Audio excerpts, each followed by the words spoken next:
Welcome students. पिछले lecture में हमने डिस्कशन किया रिप्रोडक्टिव हेल्थ और इंडिया में जो रिप्रोडक्टिव हेल्थ से रिलेटेड प्रोग्राम चल रहा है, reproductive and child health care programme, उसके बारे में डिस्कशन किया। कुछ हमने पॉपुलेशन एक्सप्लोजन के बारे में बात की और we started with birth control and contraceptive methods. और अगर आपको याद हो तो लेक्चर के एंड में हम बात कर रहे हैं कि what are the properties of an ideal contraceptive methods. तो उन प्रॉपर्टीज़ में हम बात करते हैं the ideal contraceptive method should be user friendly, easily available, they should be effective and reversible in the sense कि जब हमें रिक्वायरमेंट नहीं है कॉन्ट्रासेप्टिव मेथड की and if we discontinue the use of contraceptive method तो जो fertility है वो रिज्यूम हो जानी चाहिए, वो रीगेन हो जानी चाहिए। There should not be any side effect, और अगर हैं तो उनका जो है बहुत कम होने चाहिए, least side effect. And they should not interfere with sexual, और जो डिज़ायर है, सेक्सुअल ड्राइव है या सेक्सुअल एक्ट के साथ इंटरफेयर नहीं करना चाहिए। Let's talk about some popular contraceptive methods which are commonly used. और उनमें से जो हमने यहाँ एक क्लासिफिकेशन बनाया है कॉन्ट्रासेप्टिव मेथड्स के। ध्यान से आप इन्हें देख लें एक बार, और हमें एक एक करके इन सभी कॉन्ट्रासेप्टिव मेथड के बारे में डिस्कशन करना है, तो आप इस पर अपना ध्यान रखें। देखिए, सबसे पहला जो होंगे हमारे पास मेथड जो हम डिस्कशन करेंगे जिनके बारे में, वो नेचुरल मेथड्स होंगे। और नेचुरल मेथड्स भी हमारे पास 3 तरह के हैं: periodic abstinence, coitus interruptus and lactational amenorrhoea. दूसरे हमारे पास बैरियर मेथड्स होंगे, कॉन्डोम्स, डायफ्राम्स, सर्वाइकल कैप्स और वॉल्ट्स, इनके बारे में बात करेंगे। थर्ड हमारे पास कुछ इंट्रायूटेराइन डिवाइसेस होंगे, वो भी 3 तरह की होती है: नॉन मेडिकेटेड, कॉपर रिलीजिंग और हार्मोन रिलीजिंग। फिर फोर्थ जो होगी, कुछ कॉन्ट्रासेप्टिव, ओरल कॉन्ट्रासेप्टिव पिल्स के बारे में बात करेंगे, और वो भी 2 तरह की पिल्स होती है, steroidal and non steroidal. Apart from that, we will also talk about some injections or implants, and finally we will talk about surgical methods. इन सब पॉइंट्स को हम जो है, ये हमारे पास कॉन्ट्रासेप्टिव मेथड्स हैं। ये तो ओवरऑल क्लासिफिकेशन है। आप अपनी नोटबुक में ये क्लासिफिकेशन तो बना ही लें ताकि आप क्विक रिवीजन कर सकें। और अब हम शुरुआत करते हैं एक एक करके इन सारे मेथड्स की। सबसे पहले हम बात करते हैं नेचुरल मेथड्स की। और जैसा कि आप यहाँ देख सकते हो कि जो नेचुरल मेथड्स हैं वो भी हमारे पास 3 हैं। एक पीरियोडिक एब्सटिनेंस है, दूसरा कोइटस इंटरप्टस है, और तीसरा लैक्टेशनल एमेनोरिया है। सबसे पहला और सबसे इम्पोर्टेंट इनमें से जो नेचुरल मेथड्स हैं उनमें से पीरियोडिक एब्सटिनेंस है, हम इसी के बारे में बात करते हैं। और देखिए, हमने यहाँ एक ग्राफ बना रखा है, और आप जानते हैं बच्चों कि ये एक जो लाइन यहाँ बनी हुई है, इसको देखिए, इस लाइन को, ये आपको यहाँ पर डे 1 शो कर रहा है, और ये इस तरफ 28th day, in the sense कि ये यहाँ से लेकर यहाँ तक हमारा पूरा एक मेंस्ट्रुअल साइकिल को रिप्रेजेंट कर रहा है। आप देखिए कि इस मेंस्ट्रुअल साइकिल में जो हमारा डे 14th होता है, इस डे 14th को वी नो दैट कि ओव्यूलेशन इसी दिन होगा, करेक्ट। और जैसा कि हमने पिछले ही लेक्चर में पढ़ा कि फर्टिलाइजेशन के लिए ये नेसेसरी है कि ओवम और स्पर्म्स जो हैं वो साइमल्टेनियसली फैलोपियन ट्यूब में पहुँचें। तो हमने यहाँ एक किस तरह का ड्यूरेशन बनाया है, आप देखिए कि अगर ये जो हमारा 14th डे है, इसके आसपास, यानी कि जैसे मैंने यहाँ ये बना रखा है 12 से लेकर 15 दिन जो यहाँ मैंने बना रखे हैं, ये वो फेज़ है जब ओवुलेशन होगा। और अगर इस फेज़ में सेक्सुअल इंटरकोर्स होता है, इस ड्यूरेशन में सेक्सुअल इंटरकोर्स होता है, तो फर्टिलाइजेशन के चांसेस मैक्सिमम है। तो हम इस पीरियड को 12 से लेकर जो 15 दिन का है, इसको हम फर्टाइल पीरियड कंसिडर कर रहे हैं, फर्टाइल पीरियड। और आपको याद रखना है कि फर्टाइल पीरियड वो पीरियड है जिसमें अगर सेक्सुअल इंटरकोर्स किया गया तो फर्टिलाइजेशन के और प्रेगनेंसी के जो चांसेस हैं वो ज़्यादा हैं। दूसरा, मैंने आपको ये भी बताया हुआ है, पिछले इन लेक्चर्स में ही बताया था कि जो फीमेल में मेंस्ट्रुअल साइकिल है वो थोड़ा बहुत इरेगुलर हो सकता है, कभी 2 दिन ज़्यादा और कभी 2 दिन कम हो सकते हैं। तो ऐसे में आप ये देखिए कि ये जो फर्टाइल पीरियड है इसको मैं इंक्रीज़ कर रहा हूँ, और यहाँ से यहाँ तक ले रहा हूँ। डे 10 से लेकर डे 17 तक जो है हमने इसको इंक्लूड कर लिया है। ये अब हमारा बन गया फर्टाइल पीरियड। इतना लंबा क्यों लिया मैंने बच्चों? ये इसलिए लिया है कि हमने इसमें इंक्लूड कर लिया है कि अगर किसी भी वजह से मेंस्ट्रुअल साइकिल इरेगुलर हो जाता है तो ऐसे में रिस्क फैक्टर को हम कम करने के लिए हम इसे फर्टाइल पीरियड मान रहे हैं। और अब आप देखिए कि ये जो फेज है हमारे पास डे 1 से लेके डे 9 तक, डे 1 से डे 9 जो है, अगर कोई कपल, इसमें आपको ये ध्यान रखना है कि शुरू के जो 5 दिन हैं, 1 2 3 4 5 दिन जो हैं, ये वो फेज है जिसमें मेंस्ट्रुएशन साइकिल चलेगा, यानी मेंसेस यानी ब्लीडिंग जो होंगी वो इस फेज़ में चलेगी। लेकिन इसको हम गिन रहे हैं कि इस डे 1 से लेकर डे 9 तक ये जो होगा, ये इसको हम सेफ पीरियड कंसिडर करेंगे।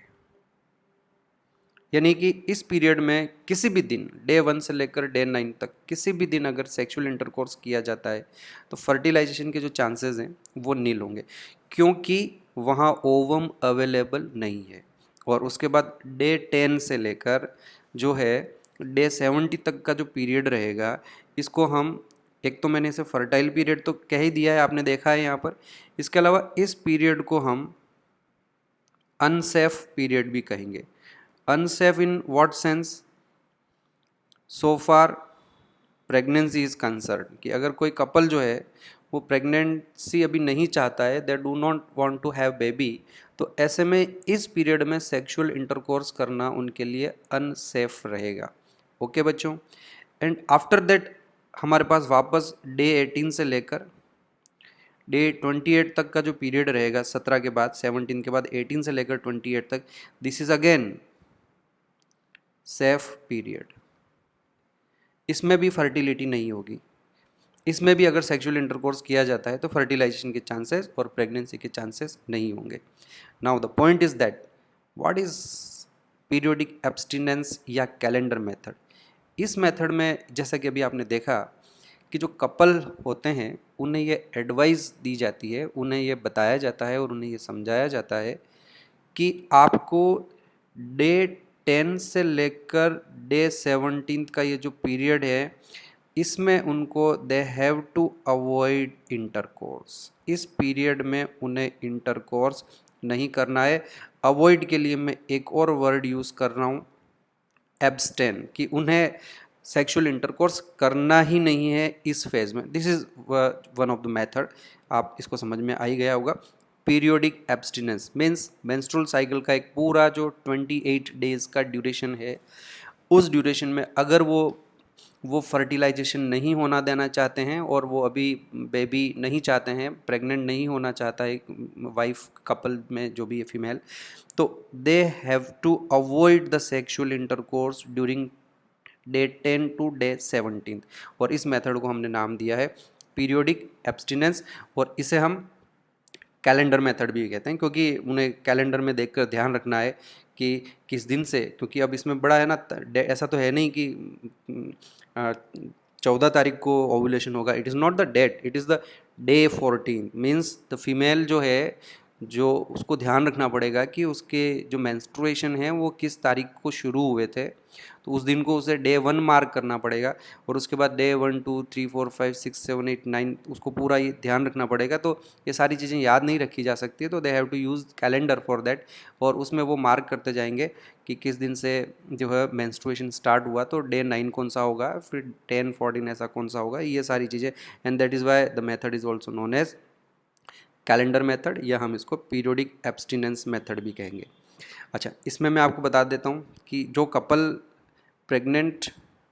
कपल बेबी चाहते हैं, या जो महिला प्रेग्नेंट होना चाहती है, तो उन्हें फिर ये एडवाइस दी जाती है कि वो ये जो unsafe period, the so called unsafe period, वो बेसिकली फर्टाइल पीरियड है।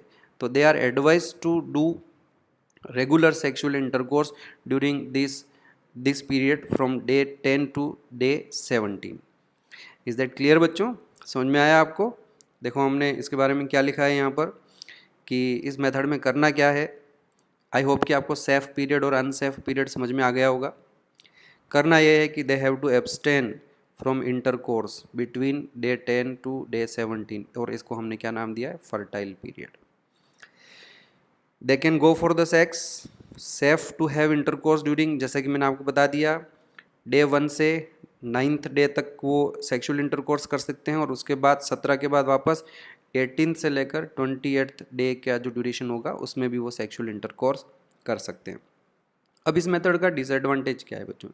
पहला डिसएडवांटेज तो यही रहेगा कि can only be practised by educated people. ये ऑब्वियस भी है, इंडिया में जिस तरह की जो है कल्चर है हमारा, और जो मोस्ट ऑफ द जो हमारे विलेजर्स हैं और जो बिना पढ़े लिखे जो कपल्स होते हैं, जो महिलाएं होती है, तो वो अपना मेंस्ट्रुअल साइकिल किस डेट को शुरू हुआ है, वो सारी चीज़ों का रिकॉर्ड मेंटेन उनके लिए रखना पॉसिबल नहीं होता है।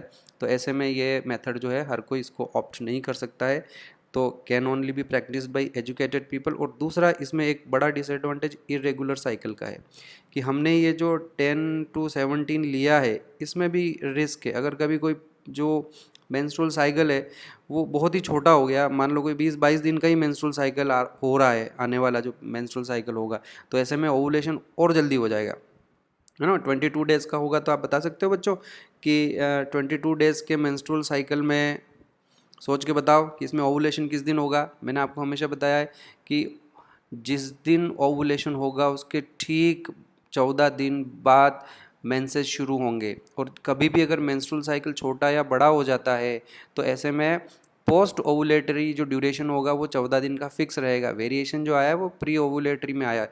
तो आप बता दीजिए बच्चों कि यहाँ पर कितने दिन कम पड़े हैं। 28 में से हम 22 घटाएंगे तो हमारे पास 6 दिन कम हुए हैं, और 6 दिन कम होने का मतलब 14 में से 6 दिन और कम कर लीजिए आप 14 डे की जगह, तो ये आपका 8th डे ही ओवुलेशन हो गया। आया समझ में इस केस में, क्योंकि आफ्टर 8 को ओवुलेशन होगा, और 8th डे के ओवुलेशन के 14 दिन बाद 22 दिन बाद, यानी 14 दिन के बाद मतलब टोटल कितने हो गए, 22 दिन हो गए, उस दिन वापस मेंसेस या मेंस्ट्रुएशन स्टार्ट हो जाएगा। तो अब देखो ये कितना रिस्की हो गया कि अगर किसी महिला का किसी महीने में पर्टिकुलर मेंस्ट्रुअल साइकिल जो है वो 22 डेज़ का ही रहा, तो उसको फिर ओवुलेशन 8th डे को ही हो जाएगा, जो कि नॉर्मली हम बात करते हैं कि 14th को होता है, वो 14th की जगह 8th डे हो जाएगा, तो इट बिकम वेरी रिस्की। और उसने उसने हमारी जो ड्यूरेशन हमने लिया है वो 10 to 17 डेज़ लिया है, और इस बार अगर वो 8th डे को सेक्सुअल इंटरकोर्स करती है तो definitely there would be a pregnancy, क्योंकि 8th को तो ओवुलेशन हो रहा है। तो इस वजह से इसका जो फेलियर रेट है वो इंक्रीज़ हो जाता है। समझ में आया आपको? तो ये इसका एक डिसएडवांटेज है इस मेथड का। ओके, इस पीरियोडिक मेथड के साथ मैं आपको कुछ और इन्फॉर्मेशन देना चाहूँगा, उनके बारे में भी हम बात करेंगे। ये जो इन्फॉर्मेशन मैं यहाँ दे रहा हूँ बच्चों, ये मैं उन कपल्स के लिए दे रहा हूँ कि जो ये चाहते हैं कि वो बेबी प्रेगनेंसी हो जाए, फर्टिलाइजेशन हो जाए, उनके लिए मैं यहाँ पर आपको 2 इन्फॉर्मेशन प्रोवाइड कर रहा हूँ। ये हमें याद भी रखनी है, हमारे लिए इम्पोर्टेंट भी है। वैसे मैंने आपको पहले समझा चुका हूँ, कॉन्सेप्ट आपको इसका पता है कि जैसे कोई कपल है वो ये चाहता है कि उसे प्रेग्नेंट होना है, तो जैसा कि मैंने आपको बताया, they should be advise to go for sexual intercourse during which days. अभी बताया मैंने आपको कि ऐसे कपल्स को 10 से लेकर 17 दिन का जो ड्यूरेशन होगा उसमें उन्हें रेगुलर सेक्सुअल इंटरकोर्स करना होगा। ओके, पर इसमें भी क्या है बच्चों की, ये लंबा ड्यूरेशन है, और इसमें भी हमें ये ध्यान रखना है कि परसेंटेज चांसेस जो हैं वो तब इंक्रीज़ होंगे जब ओवुलेशन के आसपास सेक्सुअल इंटरकोर्स हो जाए। तो कोई भी महिला ये कैसे पता लगा सकती है कि मुझे कब ओवुलेशन होने वाला है पूरे मेंस्ट्रुअल साइकिल में? बेसिकली ये उन लोगों के लिए ज़्यादा प्रॉब्लमेटिक है जिनका साइकिल इरेगुलर रहता है। अगर कोई महिला है, कोई फीमेल है जिसका जो साइकिल है वो परफेक्टली रेगुलर है, 28 डेज़ का है, और पिछले 5 सालों से, 8 सालों से, 10 सालों से रेगुलर ही चल रहा है, तो उसके इरेगुलर होने के कोई चांसेस नहीं है, तो वो तो आसानी से प्रेडिक्ट भी कर सकती है कि 14th डे को ओवुलेशन हो जाएगा मुझे। लेकिन ऐसी फीमेल्स जिनका रिप्रोडक्टिव साइकिल, मेंस्ट्रुअल साइकिल काफ़ी इरेगुलर चल रहा है, तो वो ओवुलेशन का पता कैसे लगाएंगे? तो इसमें एक बड़ा ही इंटरेस्टिंग फैक्ट है बच्चों, आप इस ग्राफ को देखिए कि ये एक कॉमन फिनोमिना है कि जिस दिन ओवुलेशन होता है उसके ठीक बाद, यानी अराउंड ओवुलेशन, ये आप देखिए जो एवरेज बॉडी टेम्परेचर है जो कोर बॉडी टेम्परेचर है उसमें लगभग 0.5 डिग्री सेंटीग्रेड के आसपास का राइज आता है। तो जो महिलाएं हैं, जो जो फीमेल है, उनको एक इस तरह का डिवाइस उनके हाथ पर जो है बांध दिया जाता है, वो जो कि बेसिकली थर्मोमीटर ही होता है, डिजिटल सॉर्ट ऑफ थर्मोमीटर है, उसमें सेंसर्स लगे रहते हैं। तो उन्हें क्या करना होता है कि सुबह उठते ही सबसे पहले उस वॉच टाइप वो होता है, हाथ पे बांधते हैं, तो उसमें उनको अपना टेम्परेचर देखना होता है। जिस दिन उनको लगता है कि हाँ आज 0.5 डिग्री सेंटीग्रेड टेम्परेचर जो है वो रोज़ से ज़्यादा है, सडन राइज आया है, तो ये वो समझ सकती है, प्रेडिक्ट कर सकती है कि हाँ इस समय उसे ओवुलेशन हुआ है और this is the right time for the sexual intercourse. तो ये इससे एक दे कैन प्रेडिक्ट कि ओवुलेशन कब होगा। ये एक मेथड है बच्चों टेम्परेचर का। तो इस पर वैसे भी क्वेश्चन आ सकता है, आपको ध्यान रखना है कि बिफोर ओवुलेशन टेम्परेचर 0.5 डिग्री कम रहता है और आफ्टर ओवुलेशन टेम्परेचर जो होगा वो 0.5 डिग्री थोड़ा ज़्यादा रहेगा। Is that clear?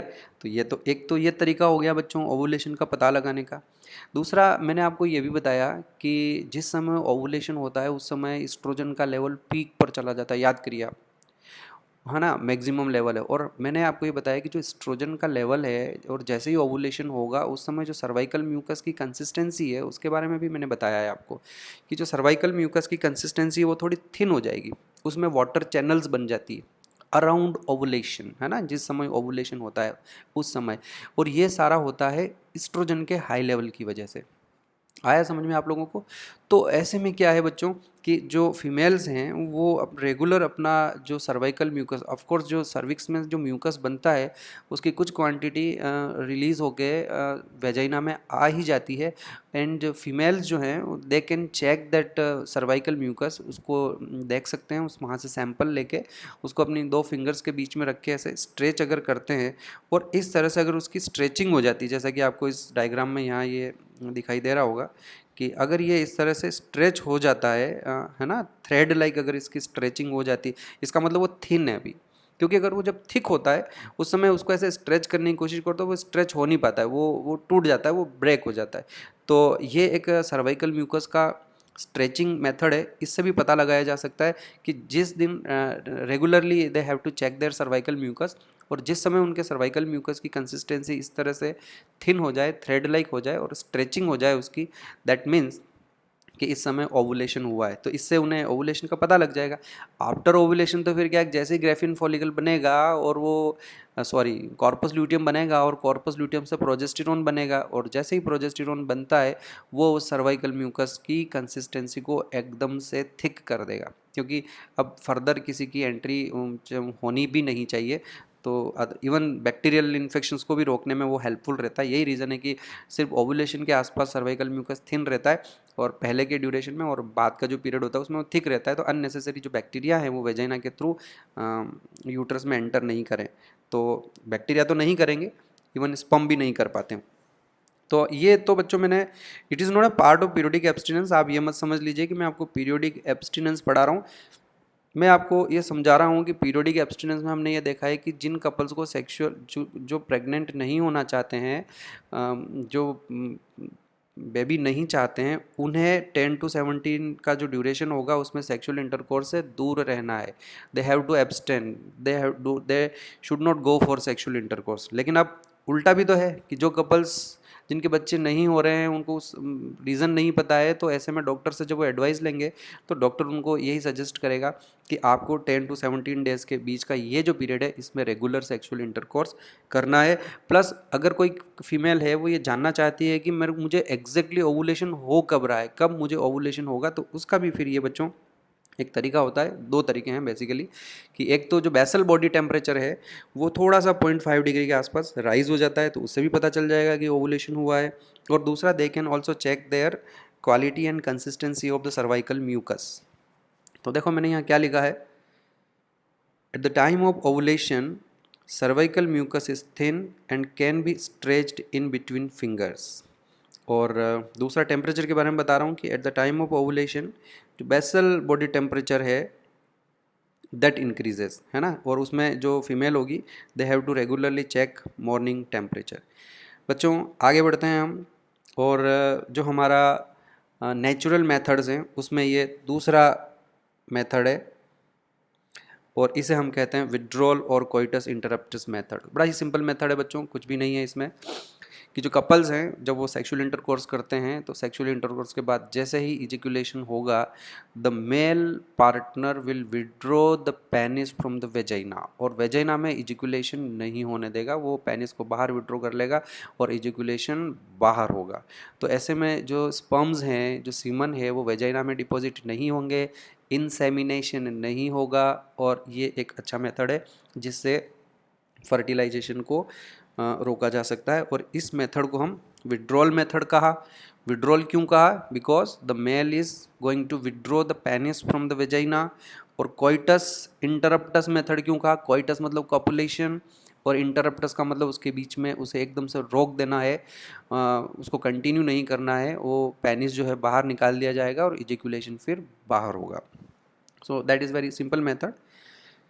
Male partner withdraw his penis from the vagina just before ejaculation so as to avoid insemination। तो इस तरह से उसमें insemination नहीं होगा, ejaculation तो होगा, वो बाहर होगा बॉडी से, फीमेल की वेजाइना से बाहर होगा। और ऑफ कोर्स मैंने आपको बताया कि what is ejaculation? Release of semen, and when that semen is released in the vagina तो फिर हम उसे इंसेमिनेशन कहते हैं। तो इस केस में इजैकुलेशन होगा पर वो इंसेमिनेशन नहीं होगा।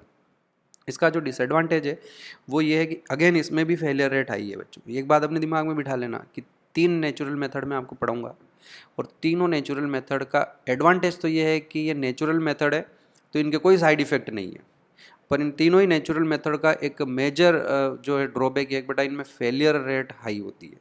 तो ये इसमें भी फेलियर रेट हाई रहेगी। इसमें फेलियर रेट हाई क्यों है? Due to emission. एमिशन में बताऊँ आपको कि यूजुअली तो यही होता है बच्चों की जब इजैकुलेशन होगा उस समय सीमन बाहर आएगा, but small quantity, small amount of semen जो कि यूरेथ्रा में डिपॉजिटेड रहता है। मैंने एमिशन की डेफिनेशन भी बताई थी आपको। तो वो जो एमिशन वाला जो सीमन होगा वो इंटरकोर्स के प्रोसेस में उसकी कुछ क्वांटिटी जो है वो पहले ही बाहर आ जाती है इजैकुलेशन से, और ऐसे में वो उसमें भी स्पर्म्स होंगे डेफिनेटली वैसे तो। और हम ये तो जानते हैं कि फर्टिलाइजेशन के लिए हमें मिलियंस ऑफ स्पर्म्स नहीं चाहिए, उसमें तो उसके लिए तो सिर्फ एक स्पर्म चाहिए। तो देखो चांसेस आर वेरी फ्यू, है ना, लेस रेयर चांसेस है, पर बात तो यहाँ हो रही है कि फेलियर रेट की। तो इसमें जो फेलियर रेट है उसकी पॉसिबिलिटी होती। और कई बार there is another drawback of this method, lack of control. तो जो मेल पार्टनर है वो जो एग्जैक्टली जिस समय इजैकुलेशन होना है उसके ठीक पहले पेनिस बाहर नहीं निकाल पाता है, कंट्रोल नहीं कर पाता है, तो ऐसे में वो जो फिर इजैकुलेशन होगा वो अंदर ही हो जाएगा वेजाइना में, और इंसेमिनेशन हो जाएगा, and that will lead to the pregnancy definitely. तो ये इसका जो है फेलियर रेट इसकी भी हाई है। रीज़न मैंने आपको बता दिया, 2 कारणों से फेलियर रेट हाई है। एक तो एमिशन, यानी कि इंटरकोर्स से पहले भी कुछ स्पर्म्स सीमन जो है वो फीमेल की बॉडी में जा सकता है, और दूसरा जैसा कि मैंने आपको बताया कि लैक ऑफ कंट्रोल, वो कई बार इस प्रोसेस को फॉलो नहीं कर पाता है और इजैकुलेशन से पहले पेनिस को विड्रॉ नहीं कर पाता है, तो उस वजह से भी ये फेलियर रेट इसमें हाई है।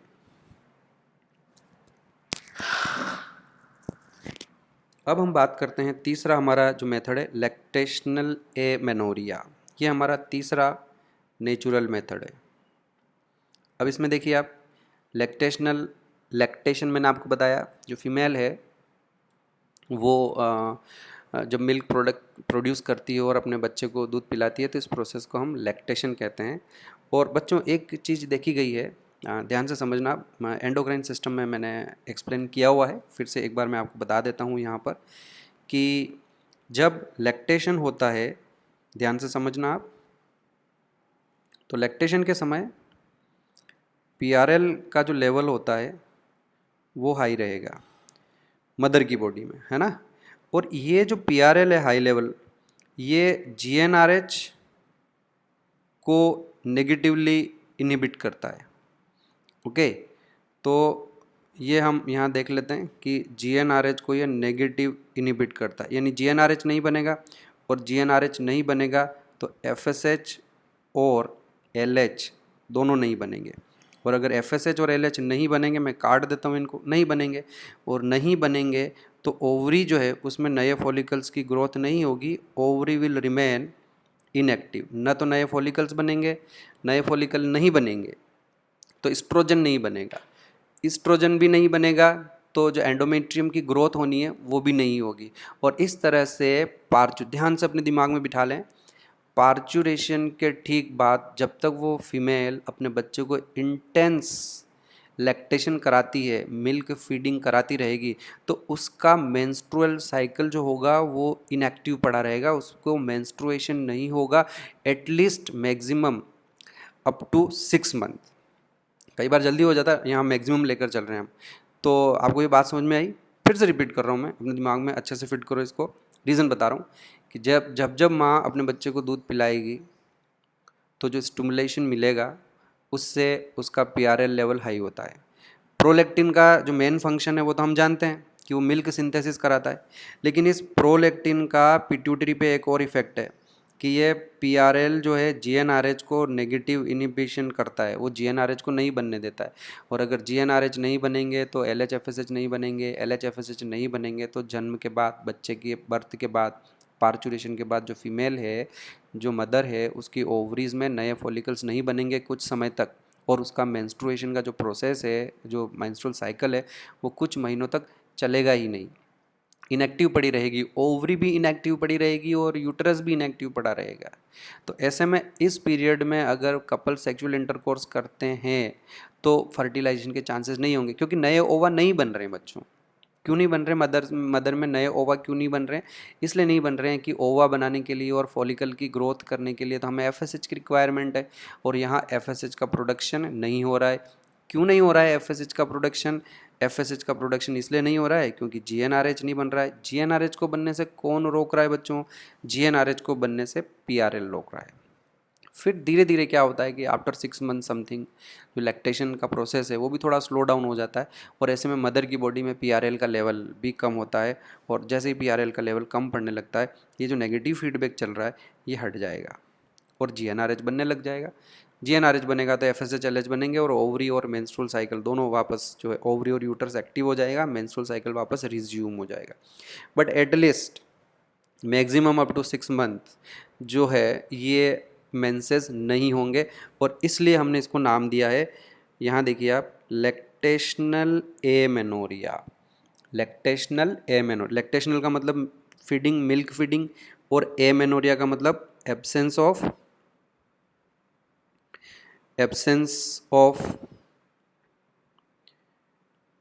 मेंसेस या एब्सेंस ऑफ मेंस्ट्रुएशन। आया आपको समझ में बच्चों? क्लियर हो गया ये? तो एटलीस्ट कपल जो है वो 6 महीने तक, maximum up to 6 month sexual intercourse कर सकते हैं, और उन्हें किसी दूसरे कॉन्ट्रासेप्टिव मेथड को यूज़ करने की ज़रूरत नहीं है। तो ये जो नेचुरल मेथड है इसको हम लैक्टेशनल एमेनोरिया कहते हैं। क्या लिखा है हमने, देखिए आप, प्रिंसिपल क्या है इसका?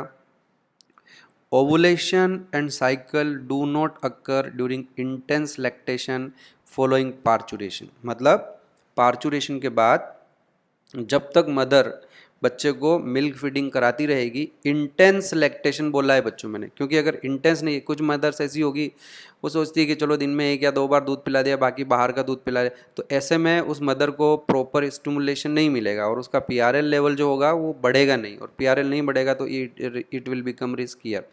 लेवल अगर पीआरएल का नहीं बढ़ेगा तो उसका मेंस्ट्रुएशन जो है वो जल्दी स्टार्ट हो जाएगा, उसकी ओवरी में नए ओवा बनने लग जाएंगे, फॉलिकल्स की ग्रोथ शुरू हो जाएगी। तो that you have to remember. और इसमें भी आपको ध्यान रखना है कि effective only up to a maximum of 6 month. तो ये 6 मंथ वाला डेटा जो है वो आपको याद रखना है, फॉलोइंग पार्चुरेशन। बच्चों इस तरह से ये हमारा जो है तीनों नेचुरल मेथड जो हैं वो कंप्लीट होते हैं।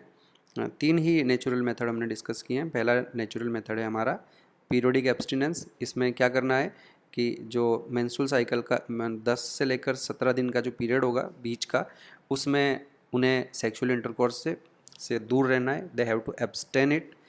दूसरा मैंने आपको बता दिया विड्रॉल मेथड है, उसमें विड्रॉल मेथड में पेनिस जो है उसको विड्रॉ करना है, इसको हम कोइटस इंटरप्टस भी कहते हैं। और तीसरा जो है हमारा लैक्टेशनल एमेनोरिया। ध्यान दें, एक पॉइंट मैं यहाँ आपके सामने लिख देता हूँ, आपको याद रखना है 2 पॉइंट अच्छे से। नेचुरल मेथड के बारे में मैं बता रहा हूँ, जैसा कि अभी मैंने थोड़ी देर पहले आपको बताया नेचुरल मेथड्स के बारे में। साइड इफ़ेक्ट कुछ भी नहीं होते हैं, ये इसका फ़ायदा है, नो साइड इफ़ेक्ट, ठीक है। लेकिन इसका डिसएडवांटेज क्या है, तो आपको ये ध्यान रखना है कि डिसएडवांटेज ये है कि इनके फेलियर रेट जो हैं वो हाई है। क्लियर बच्चों? आगे चलते हैं हम, और अब हम बात करते हैं बैरियर मेथड्स की। बड़ा ही फेमस मेथड है बैरियर मेथड, और इसमें आप इसके बारे में थोड़ा बहुत अवेयरनेस आपको भी होगी। There are certain barrier methods. इसमें हम बात करेंगे कॉन्डम्स की, डायफ्राम्स की, सर्वाइकल कैप्स और वॉल्ट्स की। इनमें सबका प्रिंसिपल एक ही है, that they prevent fertilization. Okay, तो ये फिजिकल मेथड है बेसिकली बैरियर मेथड जो हैं, और इसमें जो कॉन्डम्स होंगे, मेल कॉन्डम भी होते हैं, फीमेल कॉन्डम्स भी होते हैं, और इसके अलावा ये जो हमारे पास डायफ्राम, सर्वाइकल कैप्स या वॉल्ट्स, इनको क्या है कि वहाँ जो फीमेल की वेजाइना है वहाँ पर जो सर्विक्स की ओपनिंग है वहाँ फिट किए जाते हैं इनको, डायफ्राम्स को, सर्वाइकल कैप्स को और वॉल्ट्स को। तो ऐसे में क्या होगा कि जो स्पर्म्स होंगे वो आगे सर्विक्स को क्रॉस करके यूट्रस में नहीं जा पाते, है ना। तो इस तरह से इन सब का प्रिंसिपल यही रहेगा कि they prevent fertilization. Ovum and sperms are prevented from physically meeting with the help of barriers. अब कितने हैं बेटा एग्जाम्पल इसमें हमारे पास? सबसे पहले हम बात करते हैं कॉन्डम्स की। दोनों ही तरह के होते हैं, मेल कॉन्डम्स भी होते हैं और फीमेल कॉन्डम्स भी होते हैं, ये आपको ध्यान रखना है। Both types of condoms are available. Condoms are made up of thin rubber या latex sheath that are use to cover the penis in the male और vagina and cervix in the female, है ना। ये मैं पहले आपको diagram दिखा देता हूँ कि हमारे पास यहाँ पर ये फीमेल कॉन्डम का और मेल कॉन्डम दोनों यहाँ बना रखे हैं।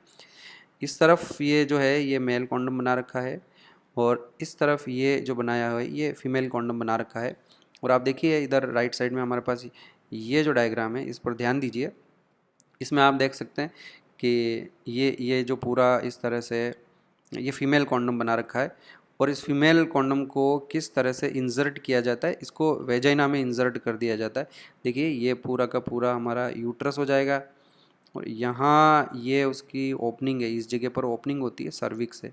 तो इस पूरे वेजाइना को इस तरह से कवर कर दिया गया, इंसर्ट कर दिया गया। ये फीमेल कॉन्डम की हम बात कर रहे हैं, और ऐसे में पेनिस जो होगा वो जो है फीमेल जेनिटल ट्रैक्ट के कांटेक्ट में नहीं आएगा। तो जो सीमन होगा वो इस कॉन्डम में ही रिलीज़ हो जाएगा, और after sexual intercourse this condom will be removed. Okay बच्चों, तो मेल में जो कॉन्डम होगा उसको पेनिस के ऊपर जो है एनशीथ किया जाता है, और फीमेल में इसको वेजाइना में इस तरह से इंसर्ट कर दिया जाएगा। तो ये आपको ध्यान रखना है।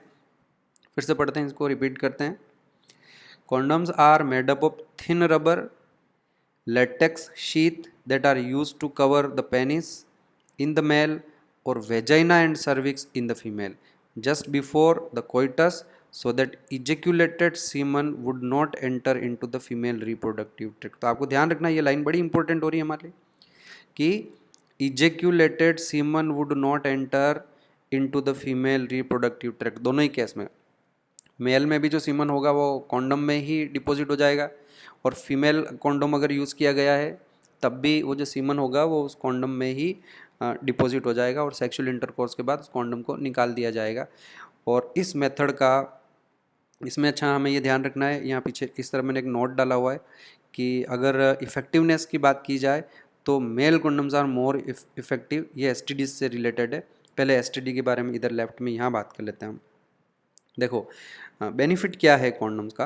बेनिफिट यह है कि प्रोटेक्शन अगेंस्ट एसटीडीज़ एंड एड्स, ये एक बड़ा एडिशनल फैक्टर है, क्योंकि इन कॉन्डम्स को हम या यूज़ तो करने एज ए कॉन्ट्रासेप्टिव मेथड, पर at the same time contraceptive method के साथ साथ यहाँ हमें एक एडवांटेज ये मिल जाता है कि जो दोनों ही तरह के कॉन्डम्स हैं, मेल कॉन्डम्स और फीमेल कॉन्डम्स जो होते हैं, ये दे provide protection against sexually transmitted disease. क्यों बच्चों? सेक्शुअली ट्रांसमिटेड डिजीजेज यानी एड्स भी एक तरह की एसटीडी ही है। इसमें ऐसे कैसे प्रोटेक्ट करेंगे? ओबियसली क्योंकि सेक्शुअल इंटरकोर्स में मेल का जो पेनिस है उसकी जो सरफेस है वो वेजाइना की सरफेस के कांटेक्ट में नहीं आएंगे, दोनों के बीच में एक बैरियर रहेगा हमेशा, और रबर की जो शीट है वो प्रेजेंट रहेगी। तो अगर किसी भी तरह का बैक्टीरिया वायरस मेल में है तो वो जो है फीमेल की सेल्स के कांटेक्ट में आएंगे ही नहीं, और वाइस वर्सा भी हो सकता है। अगर कोई बैक्टीरिया वायरस वेजाइना की एपिथेलियल लाइनिंग में प्रेजेंट है तो that will not be come in contact with the penis. और इस तरह से ये जो है एक बड़ा ही एडवांटेज है इसका कॉन्डम्स का, कि that they provide protection against sexually transmitted diseases और एड्स के साथ। और इसमें भी अगर आपको कंपेयर करना हो दोनों में कौन ज़्यादा अच्छे से सेक्सुअली ट्रांसमिटेड डिजीज से प्रोटेक्शन प्रोवाइड करेगा, तो ये देख लीजिए आप कि male condoms are more effective against STDs as compare to female condom. इधर बेनिफिट्स पढ़ेंगे वापस बच्चों, they protection against STD and AIDS. दूसरा ये है कि they are disposable, they can not be reuse, they have to be thrown out after the intercourse. और दूसरा ये है कि कैन बी सेल्फ इंजर्टेड, और इस तरह से सेल्फ इंजर्टेड गिव्स प्राइवेसी। तो आपको याद होगा मैंने शुरुआत में बताया था आपको, ये देखिए कि एक आइडियल कॉन्ट्रासेप्टिव मेथड क्या होता है। देखिए तो एक आइडियल कॉन्ट्रासेप्टिव मेथड में हमने बात करी है कि यूज़र फ्रेंडली तो है ही है, ये easily available, effective, reversible, no should not interfere with sexual drive. Okay, यहाँ हमने एक फैक्टर ऐड नहीं किया है, तो एक फैक्टर अभी हम ऐड कर सकते हैं, दैट एक अच्छा आइडियल कॉन्ट्रासेप्टिव मेथड वही वो होगा जो यूज़र्स हैं उनको प्राइवेसी भी प्रोवाइड करे। तो ये जो एडवांटेज है नेचुरल मेथड में भी रहेगा कि there is a privacy, couple कौन सा मेथड यूज़ कर रहे हैं नोबडी नोज। और दूसरा कॉन्डम मेथड में भी जो है ये प्राइवेसी वाला फैक्टर रहेगा ही, कैन बी सेल्फ इंजर्टेड और प्राइवेसी रहेगी, तो ये एक इसका बेनिफिट हो ही गया।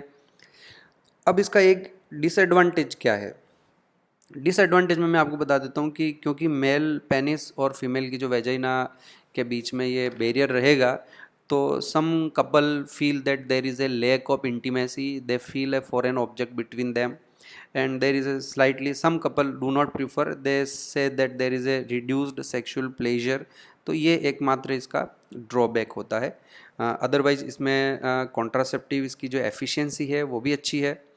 वैसे एफिशिएंसी में भी मैं आपको बता देता हूँ कि इसमें भी फेलियर रेट तो है, बहुत ज़्यादा नहीं है, हल्की फुल्की फेलियर रेट इसमें भी है। और वो भी किस लिए होती है, फेल क्यों हो सकता है कि sometime during the sexual intercourse जो कॉन्डम्स होते हैं वो कई बार रप्चर हो जाते हैं, और अगर वो रप्चर हो जाता है तो ऐसे में फिर जो सीमन होगा वो फीमेल जेनाइटल ट्रैक्ट में एंटर कर जाएगा। और रप्चर होने के चांसेस क्यों होते हैं कि सम टाइम जो है जो इनकी टेस्टिंग होती है वो टेस्टिंग प्रॉपर नहीं होती, और कई बार लीक्ड जो कॉन्डम्स होते हैं वो भी हो सकते हैं, और अगर पुराने हैं expiry date something like that, तो ऐसे वो यूज़ कर लिए गए तो उसमें भी फिर फेलियर रेट जो है वो थोड़ी हाई हो जाती है। तो ये उसका मैंने आपको डिसएडवांटेज बताया, फेलियर भी होता है, लेकिन ऑफ कोर्स कोई बहुत ज़्यादा फेलियर रेट नहीं है इसकी, समथिंग 98% एफिशिएंसी है, 98% से ज़्यादा ही है इसकी, और failure rate is very less.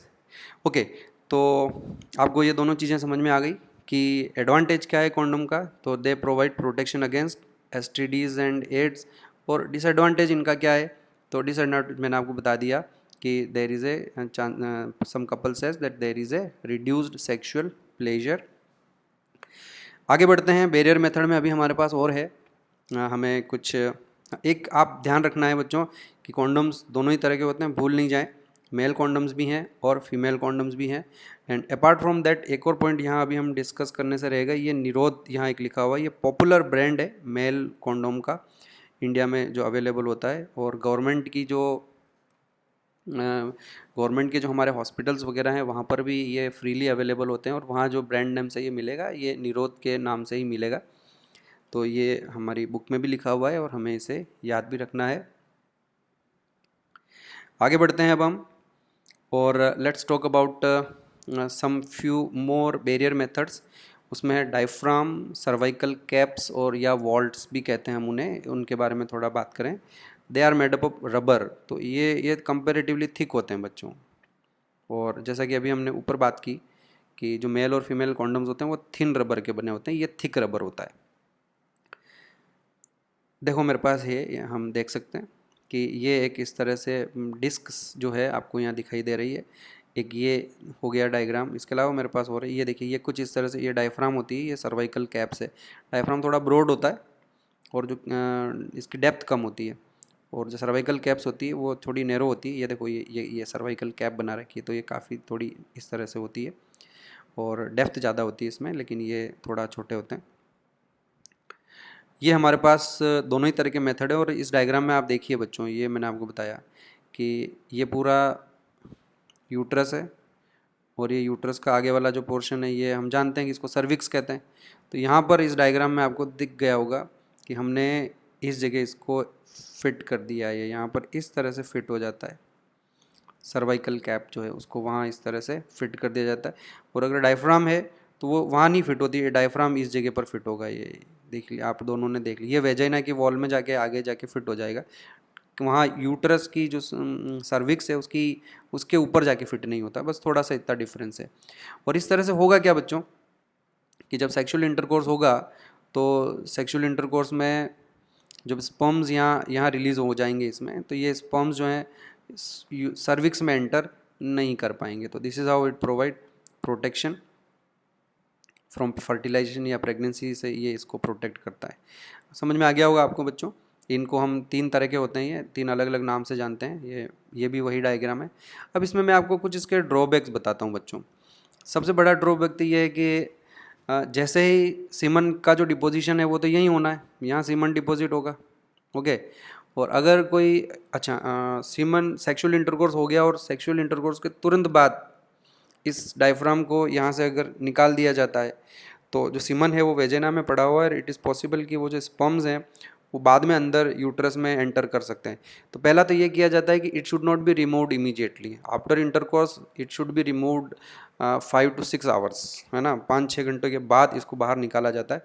और तब भी रिस्क तो रहती है कि वहाँ स्पर्म्स रहेंगे। तो ये जब भी यूज़ किए जाते हैं बच्चों diaphragm cervical caps, they are always, इस डायग्राम में देखिए आप, यहाँ पर ये मैंने बनाया है, they are always used along with a spermicidal jelly. Spermicidal jellies या फोम्स कुछ मार्केट में अवेलेबल होते हैं जो स्पर्म्स को डिस्ट्रॉय कर देते हैं, उनको मार देते हैं। तो इसको जब फिट करते हैं डायफ्राम को, सर्वाइकल कैप को, तो वहाँ पर एक कुछ क्वांटिटी में स्पर्मिसाइडल जेली भी लगा दी जाती है। तो अब यहाँ से डबल प्रोटेक्शन हो गया। एक तो स्पर्म्स की एंट्री को रोका जा रहा है, और साथ ही साथ वहाँ एक जेली भी अप्लाई की जा रही है कि जो स्पर्म्स जेली के कांटेक्ट में आ जाएंगे इन केस, तो वो सारे के सारे मर जाते हैं, उनकी डेथ हो जाती है स्पर्मेटोजोआ की वहाँ पर। तो इस तरह से ये हम डबल एक साथ इसको यूज़ करते हैं प्रोटेक्शन। हाँ, इसमें ध्यान रखना है बच्चों, क्योंकि सेक्सुअल इंटरकोर्स में जो पेनिस होगा वो यहाँ पर आएगी, वेजाइना में इस जगह पर आएगी। और आप यहाँ देख सकते हो बच्चों कि यहाँ किसी तरह का कोई हमने रबर की कोई लाइनिंग वगैरह कुछ भी नहीं है। तो इन दैट केस आपको यहाँ ध्यान रखना है, ये जो कैप्स होगी ये सेक्सुअली ट्रांसमिटेड डिजीजेस के अगेंस्ट में प्रोटेक्शन प्रोवाइड नहीं करेगी। ध्यान, जो कॉन्डम्स होते हैं उसमें पूरा पेनिस कवर हो जाता है, और फीमेल कॉन्डम में पूरी वेजाइना कवर रहती है। तो ऐसे में पेनिस और वेजाइना एक दूसरे के कांटेक्ट में नहीं आते हैं। यहाँ पर क्या है कि कैप तो यहाँ आगे लगी हुई है, पर पेनिस तो यहाँ आए गई, तो इस वजह से, और सीमन भी यहीं डिपॉजिट होगा। मान लो मेल जो है वो किसी सेक्सुअली ट्रांसमिटेड डिजीज से सफ़र कर रहा है, तो ऑब्वियसली सीमन के साथ वो बैक्टीरिया वायरस आएंगे और वो वेजाइना में डिपॉजिट हो जाएंगे, और वेजाइना से वो उस वेजाइनल सेल जो है वहाँ से वो बॉडी में चले जाएंगे। तो female will also suffer from that disease. आया समझ में आपको? उसको इन्फेक्शन हो जाएगा। तो ये आपको ध्यान रखना है। हम इनके बारे में बात करते हैं। देखिए, डायफ्राम्स, सर्वाइकल कैप्स और vaults, they are made up of rubber inserted into the female reproductive tract to cover the cervix, block the entry of sperm through the cervix। ये वेजाइना तक तो सीमन जाएगा, पर वेजाइना के बाद cervix में नहीं जाएगा। ये रीयूजेबल होते हैं, they can be removed, can be washed and can B reused. जबकि जो मेल और फीमेल कॉन्डम मैंने बताए थे वो पतले थिन रबर के बने होते हैं, they can not be reuse. वो वहाँ लिखा था हमने वो डिस्पोजेबल होते हैं, और यहाँ आपको ध्यान रखना है ये रीयूजेबल होते हैं। फिर जैसा कि मैंने अभी आपको बताया कि spermicidal jellies, creams and foams are used along with this diaphragm to increase their contraceptive efficiency। और यहाँ मैंने लिख लिया आपको, do not provide protection against HIV and AIDS. Reason भी मैंने आपको एक्सप्लेन कर दिया। चले बच्चों आगे, और अब हम नेक्स्ट मेथड की बात करते हैं। IUDs, intrauterine devices, one of the most widely accepted method of contraception in India. One of the most widely मैं समझा देता हूँ कि जो सबसे ज़्यादा एक्सेप्टेड मेथड है वो ओरल कॉन्ट्रासेप्टिव पिल्स है, OCPs। और उसके बाद जो है ये IUDs का नंबर आता है। और दूसरा मैं आपको यहाँ बता दूँ, अगर हमें एफिशिएंसी की बात करते हैं, एफिशिएंसी के लिए मेडिकल में एक टर्म है यहाँ, पर्ल इंडेक्स कहते हैं उसको। तो जो सबसे ज़्यादा एफिशिएंसी होती है बच्चों वो OCPs की होती है, ओरल कॉन्ट्रासेप्टिव पिल्स की होती है। सेकंड नंबर पे आएंगे इंट्रायूटराइन डिवाइसेस, और जो कॉन्डम्स होंगे मेल और फीमेल कॉन्डम वो फिर थर्ड नंबर पर आएंगे, क्योंकि उनके फेलियर रेट ज़्यादा है। और जैसा कि नेचुरल मेथड के लिए तो मैंने आपको बताया कि उनका जो फेलियर रेट है वो तो सबसे ज़्यादा ही होता है। ओके, तो let's talk about intrauterine devices. मैं आपको बता देता हूँ कि ये 3 तरह के होते हैं बच्चों। नॉन मेडिकेटेड IUDs, सबसे पहला ये देख लीजिए आप। दूसरा कॉपर रिलीजिंग IUDs। और तीसरा जो IUDs होंगे, IUD मतलब इंट्रा यूटेराइन डिवाइसेस, नाम से ही पता चल रहा है इनको यूट्रस के अंदर इंस्टॉल करना पड़ता है। तो मैं आपको बता देता हूँ, सबसे पहले इसके बारे में बात करते हैं, नॉन मेडिकेटेड IUDs। और देखिए आप, ये एक डायग्राम बना रखा है मैंने यहाँ पे, ये फोटो बता रखा है आपको। ये है लिपेज लूप, इसका नाम है लिपेज लूप। तो ये जो है यूट्रस में फिट कर दिया जाता है। मेरे पास ऐसा कोई डायग्राम तो यहाँ है नहीं, लेकिन फिर भी चलो मैं एक बना के बताऊँ आपको कि सपोज़ देखिए बच्चों, ये सॉरी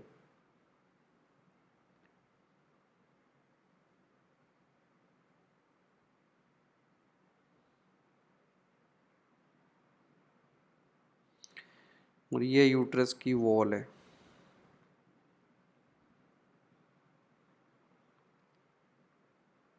ठीक है बच्चों, ये एंडोमेट, इसको थोड़ा थिक करना पड़ेगा, यहाँ तो सर्विक्स होती है ना। ये देखिए, ओके। तो अब ये सबसे पहले मैं बात जो कर रहा हूँ वो लिपेज लूप के बारे में ही कर रहा हूँ। तो ये इस तरह से यहाँ फिट कर दिया जाता है, डबल एस जैसा इसका शेप है, यूँ इस तरह से, इस तरह से। और फिर इसमें एक थ्रेड भी लगा रहता है, वो थ्रेड यहाँ वेजाइना में यहाँ तक बाहर आ जाता है, ये लगा रहेगा यहाँ पे। तो हमने क्या है, ये किसका बना हुआ है तो मैं आपको बता देता हूँ। या तो ये प्लास्टिक का बना हुआ होता है, या फिर ये स्टील वगैरह किसी मेटल का, इस तरह से स्टील का बना हुआ होगा। मैं इस मेटल हटा देता हूँ यहाँ से।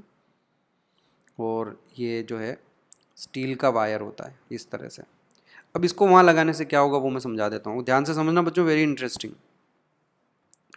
जब हम इस फॉरेन बॉडी को, इस प्लास्टिक को या इस मेटेलिक स्टील के वायर को यूट्रस में इस तरह से वहाँ फिक्स कर देते हैं, तो इसकी वजह से वहाँ पर माइनर डिग्री की टिश्यू इंजरी होगी। माइनर मतलब बहुत ही कम, उस नेग्लिजिबल मान के चलो आप, कोई कोई उसे दर्द नहीं होगा, कोई वहाँ से ऐसा कुछ नहीं होगा। लेकिन हाँ, फॉरेन बॉडी वहाँ प्रेजेंट है, तो ऐसे में वहाँ पर इन्फ्लेमेशन होगा या इन्फ्लेमेटरी रेस्पॉन्स डेवलप होगा। और आपको मैं पढ़ा चुका हूँ, इन्फ्लेमेशन, हीट, स्वेलिंग, पेन और रेडनेस, यहाँ पर जो inflammation sort of response develop होगा उसमें पेन नहीं होगा, दर्द किसी तरह का नहीं होगा, लेकिन इस एरिया में टिश्यू फ्लूइड एक्यूमुलेट हो जाएगा and there would be large number of, एक एक लिक्विड निकलने लगेगा यहाँ से, एक टिश्यू फ्लूइड निकलने लगेगा इस यूट्रस में, इसकी यूटेराइन कैविटी में, और उसमें लार्ज नंबर ऑफ WBCs होंगे बच्चों।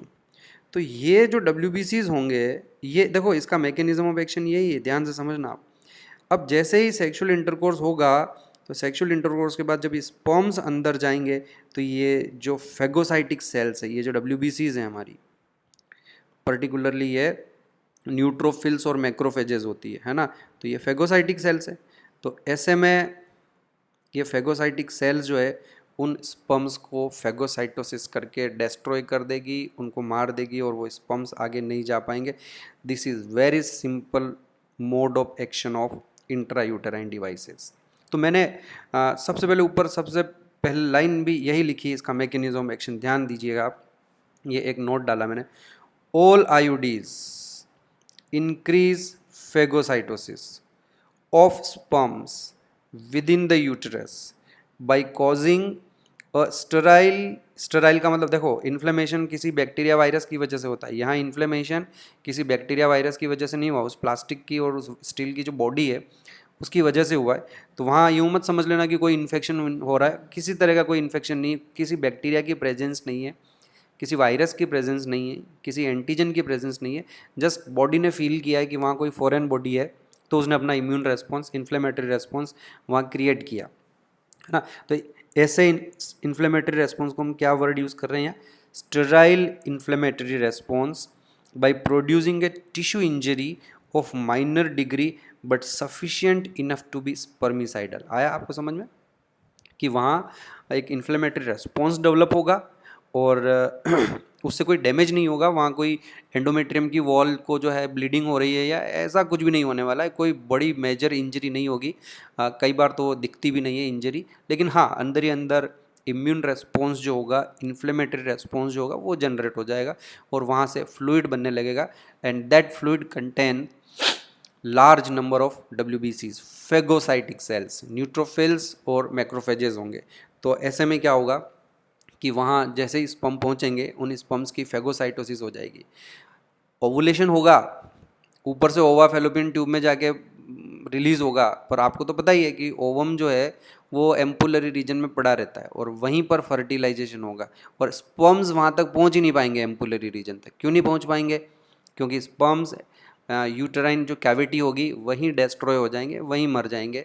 तो ऐसे में फीमेल का रिप्रोडक्टिव साइकिल सब प्रॉपर चलेगा बच्चों, उसमें ओवुलेशन होना है, सब कुछ होता रहेगा, बस फर्टिलाइजेशन नहीं होगा। तो what is the mode of action, mechanism of action?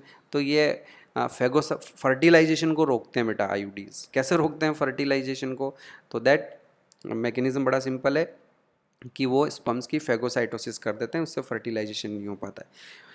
अब इसमें क्या है बच्चों की, कई फीमेल ऐसी होती है, मैं सबसे पहले बात करूँ नॉन मेडिकेटेड आईयूडीज की, ये फर्स्ट जनरेशन इंट्रायूटेराइन डिवाइसेस थे, इनका फेलियर रेट थोड़ा ज़्यादा था। कई बार इन्फ्लेमेशन स्ट्रॉन्ग नहीं होता है और ऐसे में WBCs जो होते हैं, जो फेगोसाइटिक सेल्स हैं, उनकी क्वांटिटी कम होती है और कुछ स्पर्म्स मरते नहीं हैं और वो एस्केप कर जाते हैं, ऊपर फेलोपियन ट्यूब में पहुंच जाएंगे और वहाँ पहुंच के फर्टिलाइजेशन कर देंगे। तो ऐसे में फेलियर रेट थोड़ा ज़्यादा था। तो then came to the second generation, copper releasing IUDs आए। अब कॉपर रिलीजिंग आईयूडीज का मेरे पास एक डायग्राम भी है, ये देखो। ये आप यहाँ देख सकते हो कि इसमें ये पार्ट तो पूरा प्लास्टिक का बना हुआ है, ठीक है, वो कोई इम्पोर्टेंट नहीं है। कई बार सिल्वर का भी बना हुआ होता है ये, जो और भी इनमें एडवांस टाइप के हैं। और इनके ऊपर यहाँ पर ये देखिए, ये कॉपर की एक वायर लगा रखी है। अब ये कॉपर की, इसको इस तरह से इम्प्लांट करते हैं। नहीं, ये नहीं है diagram, I don't have, I think diagram नहीं है, कोई बात नहीं, डायग्राम नहीं है तो छोड़ो, आप तो इधर ध्यान दीजिए कि इसी को समझ लीजिए। ये एक्चुअली हार्मोन रिलीजिंग आईयूडी का है, पर आप यहाँ पर ये कॉपर वायर बना लो तो ये बन जाएगी कॉपर रिलीजिंग आईयूडी। तो अब प्रोसीजर ये है बच्चों कि इसको वहाँ फिट कर देते हैं। अब फिट करा तो पहला काम तो ये हो गई होगा, ये देखो इंक्रीज फेगोसाइटोसिस तो हो गई होगा, पर ये जो कॉपर का वायर है ये वहाँ पर कॉपर आयन रिलीज करेगा। और ये कॉपर आयन क्या करते हैं बच्चों, जो स्पर्म्स हैं उनकी मोटिलिटी और उनकी फर्टिलाइजिंग कैपेसिटी को इनहिबिट करते हैं, तो जिससे वो स्पर्म्स मूव नहीं कर पाते। तो देखो पहला तो क्या होगा, फेगोसाइटोसिस तो होना ही होना है। तो जो स्पर्म्स, मैक्सिमम स्पर्म्स तो पहले से ही फेगोसाइटोस हो जाएंगे, उनको तो डिस्ट्रॉय हो जाएंगे। अब जो बच्चे कुछ बाय द वे कोई स्पर्मेटोजोआ है, तो हमें ध्यान रखना है कि उनकी मोटिलिटी और उनकी फर्टिलाइजिंग कैपेसिटी सप्रेस हो जाती है। तो ऐसे में अगर बाय द वे कुछ स्पर्म्स बच भी जाएंगे तो they will be unable to fertilize the ovum, fertilization नहीं कर पाएंगे। आ गया समझ में आपको बच्चों? तो और इसमें यह भी होता है बच्चों कि इनकी प्रेजेंस से वहाँ पर यूटरस में कुछ इस तरह के चेंजेस आते हैं कि बाय द वे अगर फर्टिलाइजेशन भी हो गया और जाइगोट बन गया, तो जाइगोट बनने के बाद इम्प्लांटेशन को भी ये रोकेंगे। हमारी बुक में ये बात लिखी हुई नहीं है, पर आपको ये बात भी ध्यान रखनी है कि ये फर्टिलाइजेशन को तो रोकेंगे, स्पर्म की मोटिलिटी को रोकेंगे, फर्टिलाइजिंग कैपेसिटी को रोकेंगे, और ये बाय द वे फिर भी अगर फर्टिलाइजेशन हो जाता है और जाइगोट बन जाता है तो ये इम्प्लांटेशन को भी रोकती है आईयूडीज़ जो होती है। और इसीलिए मैं आपको ये बता रहा हूँ कि जो कॉपर रिलीजिंग आईयूडीज़ है can be used as emergency contraceptive. ये गोल्ड मेथड है, आप समझ लीजिए कि जो इमरजेंसी कॉन्ट्रासेप्टिव मेथड का मतलब समझा देता हूँ कि कोई कपल जो है उन्होंने अनयूजुअल अनप्रोटेक्टेड कोई सेक्सुअल इंटरकोर्स कर लिया है, बिना किसी कॉन्ट्रासेप्टिव मेथड को यूज़ कर लिया कि उन्होंने इंटरकोर्स कर लिया है बिना कॉन्ट्रासेप्टिव मेथड के, और अब वो ये डरते हैं कि फर्टिलाइजेशन हो जाएगा, प्रेगनेंसी हो जाएगी।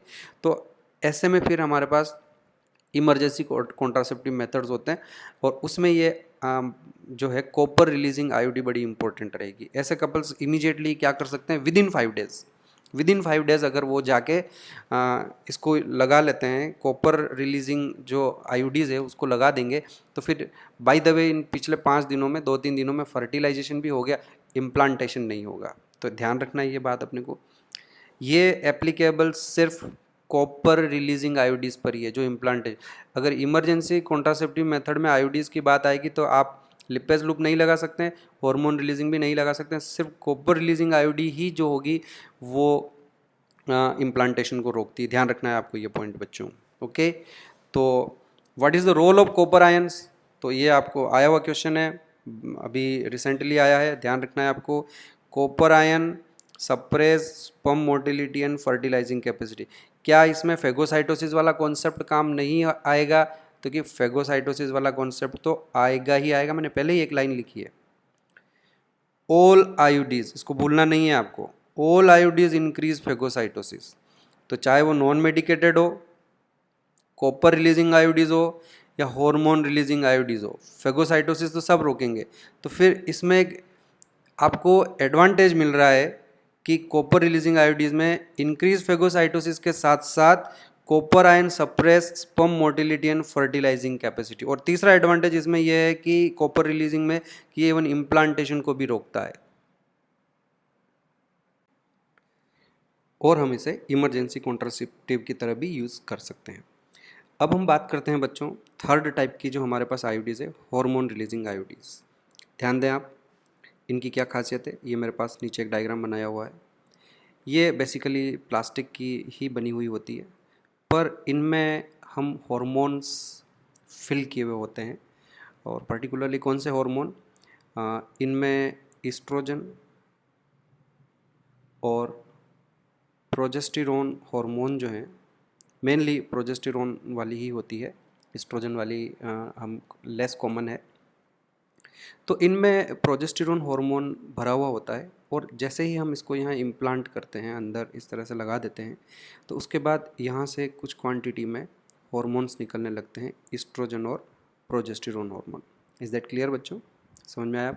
हम इसमें बता दूं कि एग्जैक्ट जो बॉडी में हमारा नेचुरल प्रोजेस्टेरोन है उसको नहीं काम में लेते हैं, हम उसके सिंथेटिक एनालॉग यूज़ करते हैं जिनका स्ट्रक्चर प्रोजेस्टेरोन से मिलता जुलता है। और जो मोस्ट फेमस यूज़ किए जाते हैं वो बेसिकली लिवोनोर, जेस्ट्रेल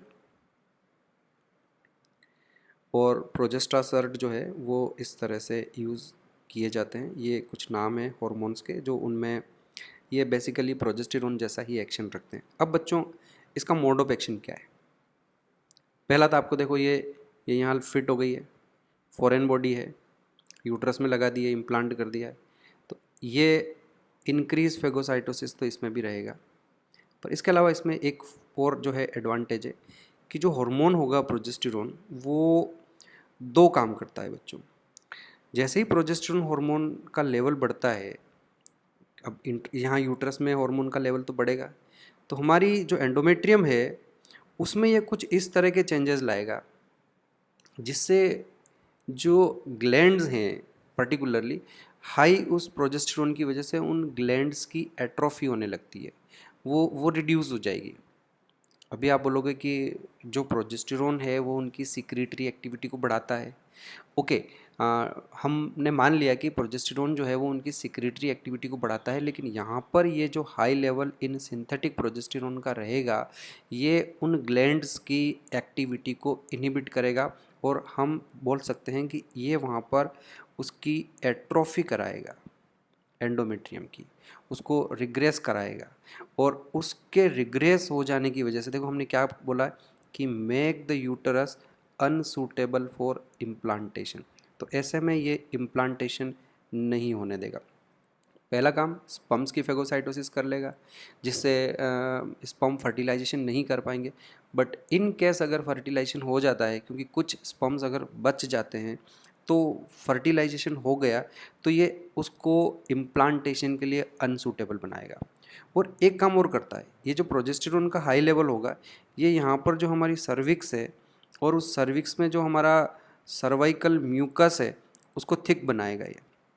अब क्योंकि ये तो हमेशा ही लगा रहेगा ना बच्चों, और हम जानते हैं कि ओवुलेशन के अराउंड जो फेज होती है उस समय उसकी थिकनेस जो है वो कम हो जाती है, उसकी कंसिस्टेंसी वो थोड़ा लिक्विफाई हो जाता है, म्यूकस थिन हो जाता है, वो नहीं हो पाएगा। तो ऐसे में अगर सेक्सुअल इंटरकोर्स होता है तो स्पर्म्स जो हैं वो सर्वाइकल म्यूकस को क्रॉस करके अंदर आ ही नहीं पाएंगे, और बाय द वे अगर कुछ आ गए तो वो फेगोसाइटोसिस होकर मर जाएंगे। और अगर फिर भी कुछ बच गए और फर्टिलाइजेशन हो गया तो इम्प्लांटेशन नहीं हो पाएगा। तो see the advantage of hormone releasing आयोडीज, ये फर्टिलाइजेशन को रोकती है, फर्टिलाइजेशन स्पर्म्स को अंदर आने से रोकेगी, और अगर स्पर्म्स अंदर आ गए तो उनका फेगोसाइटोसिस कराएगी, और फेगोसाइटोसिस करने के बाद भी अगर कोई स्पर्म बच जाएगा और फर्टिलाइजेशन हो जाएगा तो ये फिर उसमें इम्प्लांटेशन नहीं होने देगा, क्योंकि ये यूट्रस को इस तरह से चेंजेस कर देते हैं, उसमें ग्लैंड्स की एट्रोफी हो जाती है, एंडोमेट्रियम की एट्रोफी हो जाएगी, और इस तरह से ये भी इम्प्लांटेशन को रोकेगा। पर हमको ये ध्यान रखना है कि ये जो एट्रोफी का प्रोसेस है इट टेक्स टाइम, और ऐसे में आप हार्मोन रिलीजिंग आयोडीज को as a contraceptive, emergency contraceptive method use नहीं कर सकते हो। इमरजेंसी कॉन्ट्रासेप्टिव में सिर्फ कॉपर रिलीजिंग आयोडीज को ही आप यूज़ करेंगे। तो आई थिंक आपको ये समझ में आ गया होगा। हमारे पास 3 तरह के इंट्रा यूटेराइन डिवाइसेज हैं। एक जो फर्स्ट जनरेशन सबसे पहले, अब ये जो लिपेज लूप है अब ये काम में नहीं लिया जाता है बच्चों, अब 2 ही पॉपुलर है, या तो कॉपर रिलीजिंग आयोडीज काम में लिए जाते हैं या हार्मोन रिलीजिंग आयोडीज काम में लिए जाते हैं। मार्केट में ये किस ब्रांड नेम से मिलते हैं तो आपको ध्यान रखना पड़ेगा, एग्जाम में आया हुआ क्वेश्चन है, ये याद रखना पड़ेगा आपको। लिपेज लूप पूछते हैं कि ये क्या है तो आप याद रख लेना, इसको नॉन मेडिकेटेड है। कॉपर टी जो है कॉपर 7 है, और मल्टीलोड 375, ये तीनों कॉपर रिलीजिंग आयोडीज है। और प्रोजेस्टासर्ट और LNG-20 हार्मोन रिलीजिंग आयोडी। याद रखने का तरीका मैं बता ही देता हूँ आपको। प्रोजेस्टासर्ट तो वैसे ही याद हो जाएगा आपको, क्योंकि इसका मतलब इसमें प्रोजेस्टेरोन है, और LNG की जो फुल फॉर्म है वो अभी मैंने आपको बताया, आपको लिवोनोरजेस्ट्रेल होता है उसके अंदर। तो लिवो का L, नोर का N और जेस्ट्रेल का G, तो इसको जो है लिवोनोरजेस्ट्रेल 20 इसीलिए नाम दिया गया है क्योंकि हार्मोन रिलीजिंग आयोडीज है। तो ये आपको एग्ज़ाम में याद रखना है बच्चों। यहाँ पर से भी क्वेश्चन आता है कि कौन सी आई, ये जो ब्रांड नेम है पूछे जाएंगे और पूछे जाते हैं रेगुलरली, यहाँ से क्वेश्चन आता है। और लिपेज लूप हो गया, वो नॉन मेडिकेटेड है, वो सिर्फ स्पर्म की फेगोसाइटोसिस कराता है। जो कॉपर रिलीजिंग आयोडीज हैं, कॉपर टी, कॉपर 7 और मल्टीलोड 375 के नाम से ये मार्केट में अवेलेबल होते हैं। इनमें कॉपर का एक वायर होता है। ये इंक्रीज फेगोसाइटोसिस तो कराएंगे, पर इनसे जो कॉपर आयन रिलीज़ होगा वो स्पर्म की जो मोटिलिटी और फर्टिलाइजिंग कैपेसिटी है उसको सप्रेस करता है। और हार्मोन रिलीजिंग आयोडी क्या करते हैं बच्चों, वो स्पर्म की फेगोसाइटोसिस को तो बढ़ाते हैं, पर वो make the uterus unsuitable for implantation and make cervix hostile to the sperm. Hostile का मतलब वही हो गया अनफेवरेबल। अब सर्विक्स को अनफेवरेबल कैसे बना सकते हैं हम, सर्विक्स को अनफेवरेबल बनाने का मतलब ये हो गया कि उसमें जो सर्वाइकल म्यूकस है उसको थिक बना दिया जाता है ताकि स्पर्म्स अंदर एंटर नहीं कर पाएँ। तो इस तरह से बच्चों ये हमने 3 तरह के आयोडीज़ के बारे में पढ़ा। इनका मैकेनिज्म ऑफ एक्शन आपको ध्यान रखना है। Main mechanism of action of IUDs, वैसे तो वो स्पर्म की फेगोसाइटोसिस आपसे पूछेंगे तो वही बताना है, लेकिन अगर आपसे फिर भी वहाँ ये नहीं लिखा हुआ हो कि फेगोसाइटोसिस वाला कुछ ऑप्शन में नहीं दिया हो तो आप कहेंगे कि दे इनहिबिट फर्टिलाइजेशन। कैसे, ये फर्स्ट ऑप्शन रहेगा हमारा। How do they inhibit fertilization, because they kills spermatozoa, they phagocytose the spermatozoa, और इस तरह से फर्टिलाइजेशन नहीं होगा। और सेकंड बेस्ट ऑप्शन, अगर आपको फर्टिलाइजेशन भी नहीं दिया हो फिर हमारा जो सेकंड बेस्ट ऑप्शन होगा, दे इनहिबिट इम्प्लांटेशन। एक बात ध्यान रखना है, they never act by anovulation, मतलब वो ओवुलेशन को कभी इनहिबिट नहीं करेंगे। ओवरी में ओवुलेशन होगा, ओवम फैलोपियन ट्यूब में आएगा, बस उसका फर्टिलाइजेशन नहीं होगा। और जो अगर फर्टिलाइजेशन हो गया किसी वजह से तो फिर इम्प्लांटेशन नहीं होगा। तो that's it about intrauterine devices. और अब हम बात करते हैं बच्चों ओरल कॉन्ट्रासेप्टिव पिल्स जो सबसे फेमस है। हाँ, एक बात ओरल कॉन्ट्रासेप्टिव पिल्स पर जाने से पहले मैं आपको बता दूं कि आपको याद रखना है, ये लाइन जो हैं दो चार हम पढ़ लेते हैं। Intra uterine devices inserted by doctors और expert nurses in the uterine through vagina. इसको हम सेल्फ इंसर्ट नहीं कर सकते हैं, इसके लिए हमें डॉक्टर या एक्सपर्ट नर्सेज के पास जाना ही पड़ता है। ये देखो बच्चों, जो आइडियल कॉन्ट्रासेप्टिव मेथड्स में हमने एक प्राइवेसी वाला, यूज़र फ्रेंडली और प्राइवेसी वाला जो कॉन्सेप्ट था वो यहाँ नहीं लगेगा, इसमें प्राइवेसी नहीं मिलती है। We have to contact doctor और एक्सपर्ट नर्सेज। और मैं बता देता हूँ कि अगर अगर किसी अनप्रोफेशनल पर्सन से इसको लगवाया जाता है तो there is a high risk कि ये जो वायर हैं अगर आप इनको ढंग से फिट नहीं कर पाते हो तो ये मान लो किसी ने यहाँ फिट कर दिया, इसको इस जगह फिट कर दिया इस तरह से, तो ये क्या यूटरस की जो वॉल होगा ना उसको उसमें छेद भी कर सकता है। Perforation, uterine perforation is a risk factor associated with, अगर किसी अनप्रोफेशनल पर्सन के और एक्सपीरियंस नहीं है उसके साथ इसको इम्प्लांटेशन करवा दिया तो जैसा कि ये आपको ध्यान रखना है कि इंसर्टेड बाय डॉक्टर्स और expert nurses in the uterus through vagina, vagina के थ्रू इनको अंदर इंसर्ट कराया जाएगा। दूसरी एक ये जो लाइन है ये भी आपको याद रखनी, मैंने पहले ही बता दिया आपको। IUDs are ideal contraceptive for the females who want to delay pregnancy और स्पेस चिल्ड्रन। स्पेस चिल्ड्रन का मतलब ये हो गया कि दो बच्चों के बीच में गैप रखना, उसको स्पेस चिल्ड्रन कहते हैं। और it is one of the most widely accepted method of contraception in India. Most widely method दो ही हैं वैसे तो, एक तो तीन है हमारे पास और उनमें से एक ये है ऑब्वियसली, पर ये लाइन आपको याद रखनी है कि एग्जाम में क्वेश्चन यहाँ से आया हुआ है, इसलिए मैंने बताया। इस लाइन का कोई खास मीनिंग नहीं है, ऐसा नहीं लिखा है कि which is the most widely, इसमें पहले लिखा it is one of the most widely. तो हमारे पास दो तीन मोस्ट वाइडली हैं, पर फिर भी ये अगर क्वेश्चन आएगा कि मोस्ट वाइडली तो आपको ऑप्ट करना ही करना है कि IUDs are most widely accepted method of contraception in India. दूसरा मैं आपको बता देता हूँ कि ये जो IUDs है इनको कितने समय तक यूज़ किया जा सकता है। जो कॉपर रिलीजिंग IUDs हैं यहाँ बता देता हूँ, इनको एक बार लगाने के बाद 10 ईयर्स तक जो है ये लगी रह सकती है। वैसे तो 12 तक भी लगाया जा सकता है, लेकिन ठीक है ये एटलीस्ट जो सेफ साइड हम रहें तो 10 ईयर्स तक यहाँ से कॉपर आयन रिलीज़ होता रहेगा और इसको निकालने की ज़रूरत नहीं है। और जब भी कभी कोई कपल ये चाहे कि हाँ अब उन्हें प्रेगनेंसी जो है वो चाहिए, उनको बच्चा चाहिए, तो ऐसे में क्या कर सकते हैं, ये मैंने थ्रेड बताया आपको, सभी में पीछे एक थ्रेड लगा होता है, तो इस थ्रेड की हेल्प से, ये थ्रेड यहाँ वेजाइना में निकला हुआ रहेगा, तो इस थ्रेड की को पकड़ के उस IUD को बाहर निकाल लिया जाता है।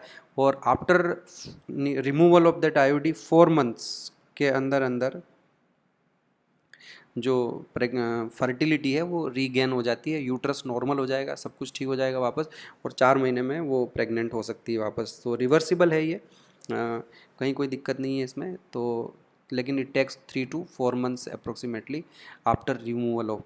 और ये जो हार्मोन रिलीजिंग IUDs हैं they can be used after for 5 years after implantation, 5 years तक इनको लगाया जा सकता है। और ये जो हमारी सबसे फर्स्ट वाली है नॉन मेडिकेटेड, इनको तो और ज़्यादा समय तक लगाया जा सकता है, लेकिन जैसा कि मैंने आपको बताया कि इनकी फेलियर रेट थोड़ी ज़्यादा है, तो इस वजह से अब जो प्रेजेंट हमारा सिनेरियो है उसमें कॉपर रिलीजिंग IUDs और हार्मोन रिलीजिंग IUDs ही यूज़ की जाती है, नॉन मेडिकेटेड यूज़ नहीं की जा सकती है। कॉपर रिलीजिंग IUDs एक बार लगाने के बाद 10 साल तक उसको लगा रहने दिया जा सकता है, और जो हार्मोन रिलीजिंग है वो 5 साल तक उनकी एफिशिएंसी रहती है, 5 साल बाद उनको वहाँ से हटाना पड़ता है, नया लगाना पड़ता है, अगर क्योंकि उसमें हार्मोन की कंसंट्रेशन काफ़ी कम हो जाती है उसके बाद। ओके बच्चों, इनमें एक और कभी फेलियर रेट, वैसे तो मैंने जैसा बताया कि बहुत कम है। फेलियर रेट क्यों हो सकती है कि समटाइम इट हैपन्स कि अगर ये ढंग से लगा हुआ नहीं हो और कभी यूट्रस का साइज़ बड़ा हो, और इसके ये भी अलग अलग साइजेज़ में आती है कॉपर्टीज़, और प्रॉपर साइज़ अगर नहीं यूज़ की हुई है तो पॉसिबली ये हो सकता है कि ये कॉपर्टी वेजाइनल रूट से बाहर आ जाए, और फीमेल को अगर नहीं पता चले कि कॉपर्टी बाहर आ गई है तो ऐसे में वो प्रेग्नेंट हो सकती है। That could be the reason of failure, otherwise इनकी फेलियर रेट बहुत ही कम है। फिर ये एक बार रिपीट कर रहा हूँ, यहाँ ध्यान दीजिए आप, मेन मैकेनिज्म एक्शन क्या रहेगा, इनहिबिट फर्टिलाइजेशन, बट कैसे, बाई स्पर्म फेगोसाइटोसिस, ठीक है। और हार्मोन रिलीजिंग में वो सर्वाइकल म्यूकस को थिक करती है, तो वहाँ से भी स्पर्म्स की एंट्री नहीं हो पाती, तो अगेन इनहिबिटिंग फर्टिलाइजेशन। और अगर आपके पास वहाँ ऑप्शन नहीं हो फर्टिलाइजेशन को इनहिबिट करने वाला, तो सेकंड बेस्ट ऑप्शन हो जाएगा आपका they inhibit implantation, because they make uterus unsuitable for implantation. ये जो हार्मोन रिलीजिंग में हमने ये लाइन लिखी है, that they make the uterus unsuitable for implantation. Okay बच्चों, let's talk about oral contraceptive pills. देखो बच्चों, ये जो पिल्स होती है ये दो तरह की होती है, इनमें हॉर्मोन्स होंगे। और यहाँ एक बार मैं पहले क्लियर कर देता हूँ। देखो ओसीपीज जो हैं हमारे पास, ओरल कॉन्ट्रासेप्टिव पिल्स दो तरह की होती है। एक स्टीरॉयडल, जिनमें स्टीरॉयड्स होते हैं, यानी कि उनमें इस्ट्रोजन और जो प्रोजेस्टेरोन्स होते हैं ये हो सकते हैं। दूसरी होती है non steroidal. Non steroidal OCP जो है मैं आपको पहले पढ़ा चुका हूँ, एक ही एग्जांपल आपको याद रखना है उसका, सहेली जो मैंने आपको बताया है ना, सेंटक्रोमेन या ऑर्मेलॉक्सिफिन ड्रग उसमें होती है। CDRI लखनऊ में उसको हमने डेवलप किया है, मैं आपको बता चुका हूँ। उसको सप्ताह में एक बार लेनी होती है।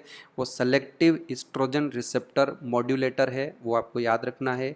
और वो क्या करती है कि वो जो ओवुलेशन है और जो इम्प्लांटेशन का प्रोसेस है उसमें एसिंक्रोनी क्रिएट करती है ना। तो एक तो वो जाइगोट के ट्रांसपोर्टेशन को फास्ट कर देती है, तो जाइगोट तेज़ी से नीचे आने लगता है। बट मीनवाइल वो यूट्रस की जो ग्रोथ है, एंडोमेट्रियम की जो ग्रोथ है, उसको वो स्लो डाउन कर देती है। तो जो जाइगोट जब पहुंचेगा, ब्लास्टोसिस्ट जब पहुंचेगा, तो वो वहाँ पर इम्प्लांटेशन नहीं हो पाएगा उसके अंदर। ये उसका मेन मैकेनिज्म ऑफ एक्शन है। तो मैं अब आपको नॉन स्टेरॉयडल नहीं पढ़ाऊंगा, क्योंकि मैं नॉन स्टेरॉयडल अपने पिछले लेक्चर में पढ़ा चुका हूँ। एक ही एग्जांपल है सहेली, आप उस वीडियो को फिर से देख लें, आपके पास नोट्स बने हुए होंगे, वहाँ से आप उसको रीड कर लें। अभी हम जो बात करने वाले हैं वो हम स्टेरॉयडल के बारे में बात करने वाले हैं। अब ये जो स्टेरॉयडल ओरल कॉन्ट्रासेप्टिव पिल्स होती है बच्चों, ये दो तरह की होती है। एक तो प्रोजेस्टेरोन ओनली, यानी जिसमें सिर्फ प्रोजेस्टेरोन हार्मोन होगा। पर्टिकुलरली इसमें भी मैं आपको बता देता हूँ, इनमें लिवोनोरजेस्ट्रेल ही होता है। और दूसरी हो सकती है प्रोजेस्ट्रोजन ईस्ट्रोजन कॉम्बिनेशन, यानी उसमें प्रोजेस्टेरोन भी होगा और उसमें कुछ क्वांटिटी में ईस्ट्रोजन भी होंगे। तो दो तरह की ये हमारे पास मार्केट में अवेलेबल होती है। और इनका मैकेनिज्म ऑफ एक्शन देखिए बच्चों, कि इनका मेन मैकेनिज्म होगा दे इनहिबिट ओवुलेशन। दे इनहिबिट ओवुलेशन भूलना नहीं है आपको। अब याद कीजिए ओवुलेशन को कैसे इनहिबिट करती। मैंने आपको एक ग्राफ बना के बताया था कि जो ऊपर से FSH और LH हैं, ये जब ओवरी में पहुंचते हैं तो ओवरी में आपको याद होगा कि एक तो बनता है इस्ट्रोजन और एक बनता है LH। और ये LH जो है LH नहीं, हाँ, इस्ट्रोजन एंड प्रोजेस्टेरोन, ये दो हार्मोन बनते हैं बच्चों। और हम जानते हैं कि इस्ट्रोजन और प्रोजेस्टेरोन दोनों ही ऊपर नेगेटिव फीडबैक रखेंगे। तो अगर कोई फीमेल है, ध्यान से समझ लें बच्चों एक ही बार में, मेन मैकेनिज्म ऑफ एक्शन यही है कि अगर कोई फीमेल डेली रेगुलर प्रोजेस्टेरोन और एस्ट्रोजन की पिल्स लेगी, तो उसके ब्लड में प्रोजेस्टेरोन और एस्ट्रोजन का लेवल हाई होगा। तो ऐसे में वो ऊपर नेगेटिव फीडबैक डालेगी पिट्यूटरी के लेवल पे, और पिट्यूटरी से LH और FSH नहीं बनेंगे, और पर्टिकुलरली हमारा LH नहीं बनेगा। और LH नहीं बनेगा तो LH सर्ज नहीं आएगी। याद करो आप, एक तरह की पीक बनाई थी हमने, और उसी LH सर्ज की वजह से ओवुलेशन होता है, आपको याद होगा ये। और अगर LH सर्ज नहीं होगी तो ओवुलेशन नहीं होगा, और जब ओवुलेशन ही नहीं होगा तो ऐसे में फर्टिलाइजेशन और इम्प्लांटेशन, आगे की सारी बात ही खत्म हो जाती है यहाँ पर। तो that is the main mechanism of action. ये जो OCPs ली जाती है, ये जो टैबलेट्स ली जाती है, इन टैबलेट्स की वजह से ओवुलेशन नहीं होता है। और मान लीजिए अगर किसी वजह से फर्टिलाइजेशन हो भी गया, ओवुलेशन हो गया, तो फिर इसमें आपको ध्यान रखना है, अगेन थोड़ी देर पहले ही मैंने आपको एक बात बताई कि इनमें ये लिवोनोरजेस्ट्रेल होता है, और इस लिवोनोरजेस्ट्रेल की वजह से जो हार्मोन रिलीजिंग आयोडीज है, वही वाला कॉन्सेप्ट यहाँ पे काम आएगा, make the uterus unsuitable for implantation, correct. तो ऐसे में ये इम्प्लांटेशन को भी रोकेगी। और क्योंकि ये प्रोजेस्टेरोन हार्मोन है, तो ये सर्वाइकल म्यूकस को भी थिक बनाएगी, तो ऐसे में स्पर्म की एंट्री नहीं हो पाएगी, और इस तरह से ये फर्टिलाइजेशन को भी प्रिवेंट करेगी। Is that clear? समझ में आया? तो मैकेनिज्म ऑफ एक्शन में ये तीनों चीज़ें आ रही है, और out of this three if you have to choose any one, तो फिर आपको ध्यान रखना है कि mainly it inhibit ovulation, otherwise ये इम्प्लांटेशन को भी रोकता है। और बुक में ये तीनों ही पॉइंट्स लिखे हुए हैं, तो आपको ये याद ही रखने हैं कि ये टेबलेट्स करती क्या है। ये ओवुलेशन को भी इनहिबिट करती है, और बाय द वे किसी वजह से ओवुलेशन इनकी एफिशिएंसी कम रही और ओवुलेशन हो गया तो इम्प्लांटेशन नहीं होने देगी, और अगर इम्प्लांटेशन नहीं होगा तो वो एम्ब्रियो डीजनरेट हो जाएगा, बात ख़त्म हो जाएगी। एट द सेम टाइम हमको ये भी ध्यान रखना है कि इनमें प्रोजेस्टेरोन होता है जो सर्वाइकल म्यूकस को थिक बनाता है। तो ये तो हो गया इनका मोड ऑफ एक्शन, और ये मैंने आपको समझा दिया यहाँ पर। प्रोजेस्टेरोन एस्ट्रोजन पिल्स क्या करेगी? Negative feedback on LH, LH पर नेगेटिव फीडबैक डालेगा तो एलएच सर्ज नहीं आएगी, एलएच सर्ज नहीं आएगी तो ओवुलेशन नहीं होगा। हो गया मैकेनिज्म कंप्लीट बच्चों। अब इसको एक यहाँ से क्वेश्चन जरूर आता है, आने की संभावना रहती है और बच्चे बड़े कन्फ्यूज होते हैं, ये टैबलेट ली कैसे जाती है? तो मैं बता देता हूँ कि ये टोटल जो है 28 टैबलेट्स का एक पैकेट आएगा, इस तरह से ली जाती है। ये डेली ली जाती है, पहले तो आपको ये बता देता हूँ मैं। और लेना इनको 21 डेज़ के लिए ही है। होता क्या है कि जैसे ही ये मेंस्ट्रुएशन शुरू, यहाँ एक लाइन बना लेता हूँ मैं, ये देखिए, ओके। और ये पहले 1 2 3 4 और 5 दिन जो हैं, ये मेंसेस जिस समय ब्लीडिंग होती है वो वाली फेज है। ये टैबलेट बेस्ट तो ये बच्चों की डे 1 से लेना शुरू कर दें, जिस दिन से मेंसेस शुरू होता है। चलो डे 1 से नहीं ली जाए तो इसको प्रिफरेबली इन 5 दिनों में से किसी भी दिन ले लें, और 5 दिन लेने के बाद फिर जिस दिन से भी आपने शुरू किया, मान लीजिए इसने डे 1 से ही शुरू कर लिया, तो फिर इसको 21 डेज तक लेना है कंटिन्यूसली, रोज़ लेनी होती 21 डेज। और उसके बाद 7 दिन नहीं लेंगे, फॉर 7 डेज इसको बंद कर देते हैं। इन 7 डेज में प्रोजेस्टेरोन का लेवल ब्लड में एकदम से कम हो जाएगा और उसका मेंस्ट्रुएशन स्टार्ट हो जाएगा। इन 7 दिनों में उसको मेंसेस होंगे, और 7 दिनों के गैप के बाद फिर से 21 दिन लेना है, फिर से 21 दिन लेने के बाद 7 दिन का गैप होगा और फिर 21 दिन लेना। तो ये प्रोसेस इसी तरह से चलेगा। अब क्या होता है बच्चों की 21 दिन और 7 दिन याद रखना कई सारी महिलाओं के लिए, फीमेल्स के लिए पॉसिबल नहीं होता है, और मिस्टेक्स हो जाती है या एरर हो जाता है, और एरर होने पर बच्चों फिर फेलियर चांसेस भी हाई हो जाते हैं। तो ऐसे में जो पैकेट आता है बच्चों वो पूरा 28 टैबलेट्स का है।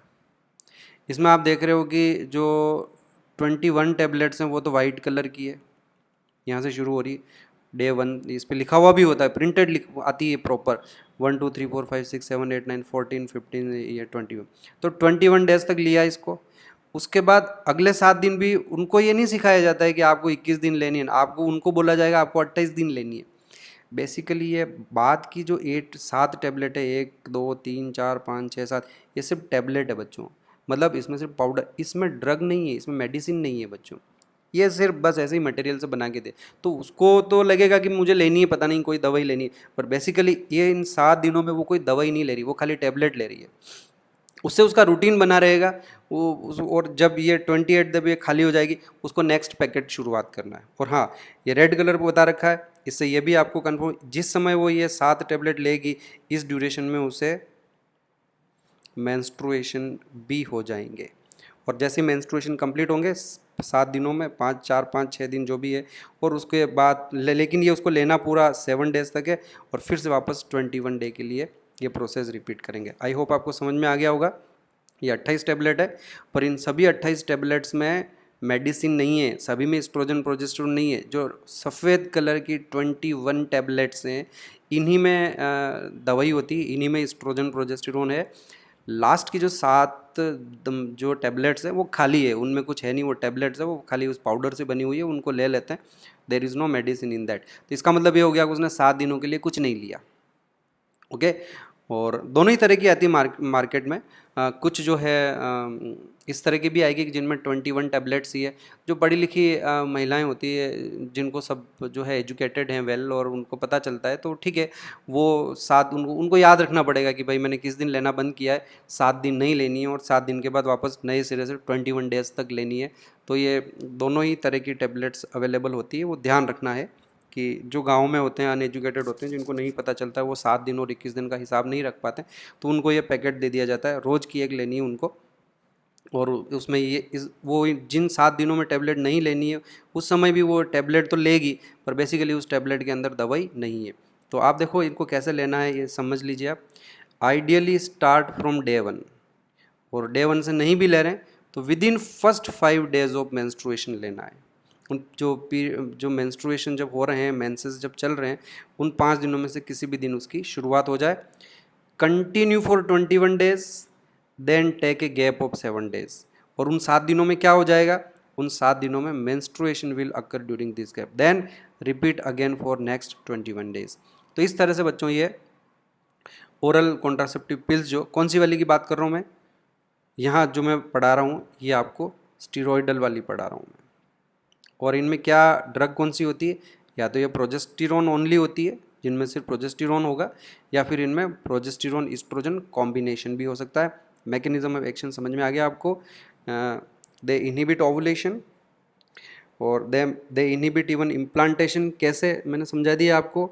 एट्रोफी ऑफ एंडोमेट्रियम, उसको भी ये एंडोमेट्रियल एट्रोफी को भी ये प्रमोट करती है, तो इस तरह से वो इम्प्लांटेशन भी रोकेगी। और they also make cervical mucus thick. तो दो हमारे पास ऐसा मैकेनिज्म हो गया सर्वाइकल म्यूकस को थिक कर रही है।